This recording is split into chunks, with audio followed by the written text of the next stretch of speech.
चंपा की कहानियाँ। एक समय की बात है। एक विशाल पर्वत पर एक पेड़ था जिस पर एक तोती रहती थी। उसने 2 जुड़वा बच्चों को जन्म दिया। एक दिन अचानक जंगल में तेज तूफान आया और तेज हवाओं के कारण दोनों बच्चे अपने घोंसले से उड़कर अलग अलग दिशाओं में चले गए। उनमें से एक तोता एक डाकुओं की बस्ती के पास जाकर गिरा, जबकि दूसरा तोता एक ऋषि के आश्रम के पास गिरा। समय बीतता गया और दोनों तोते अपने अपने परिवेश में बड़े होने लगे। कुछ सालों बाद पास के राज्य का राजा शिकार करने के लिए उस जंगल में आया। हिरण का पीछा करते करते राजा बहुत थक गया और डाकुओं की बस्ती के पास वाले एक पेड़ की छाव में बैठ गया। तभी उसे एक कर्कश आवाज सुनाई दी। पेड़ पर बैठा एक तोता चिल्ला रहा था, पकड़ो, पकड़ो, कोई आ रहा है। इसके पास बहुत सारे गहने हैं। जल्दी आओ, इसे लूट लो, मार डालो इसे। राजा यह सुनकर हैरान और डरा हुआ महसूस करने लगा। वह तुरंत उठा और वहां से भाग निकला।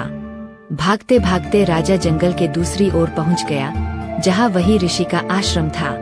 जैसे ही राजा आश्रम के द्वार पर पहुंचा, उसे एक मधुर और शांत आवाज सुनाई दी। वही दूसरा तोता बड़े ही प्यार से बोला, आर्यपुत्र, आपका स्वागत है। कृपया आश्रम के अंदर पधारे, शीतल जल ग्रहण करें और कुछ देर विश्राम करें। ऋषि अभी बाहर गए हैं, वे आते ही होंगे। राजा हक्का बक्का रह गया। वह सोचने लगा कि एक ही प्रजाति के 2 पक्षी जो दिखने में बिल्कुल एक जैसे हैं, उनके व्यवहार में इतना जमीन आसमान का अंतर कैसे हो सकता है। थोड़ी देर में ऋषि आश्रम वापस आए। राजा ने उन्हें प्रणाम किया और अपनी दुविधा सुनाई।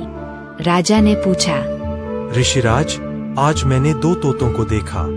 दोनों एक जैसे दिखते हैं, लेकिन एक डाकुओं की भाषा बोलता है और दूसरा आपकी तरह विनम्र। ऐसा क्यों? ऋषि मुस्कुराए और बोले, राजन, इसमें उन पक्षियों का कोई दोष नहीं है। यह केवल संगति का प्रभाव है। जो तोता डाकुओं के साथ रहा, उसने वही सीखा जो वहां रोज बोला जाता है, लूटपाट और हिंसा। और जो यहाँ आश्रम में रहा, उसने रोज वेदों के मंत्र, शांति और स्वागत के शब्द सुने। ऋषि ने आगे कहा, मनुष्य हो या पक्षी, वह जिस वातावरण में रहता है और जिन लोगों के साथ समय बिताता है, उसका चरित्र और व्यवहार वैसा ही बन जाता है। इस कहानी से हमें यह सीख मिलती है कि आपकी भाषा और आपका व्यवहार ही यह बताता है कि आपके संस्कार कैसे हैं। अगर ये कहानी आपको अच्छी लगी हो, इस चैनल को सब्सक्राइब और लाइक करना ना भूले ताकि नई कहानी आए आपको पता चल सके।